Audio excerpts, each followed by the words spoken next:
Parliament में आज one nation one election bill होगा पेश, कमेटी को भेजे जाने का इम्कान।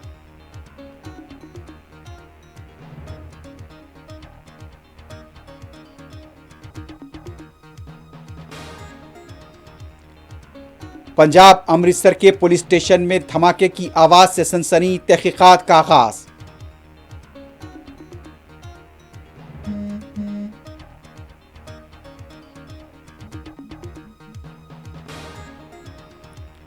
शुमाली हिंद शदीद सर्दी की लपेट में, जनूबी हिंद भी मुतासिर, दर्जे हरारत में नुमाया कमी।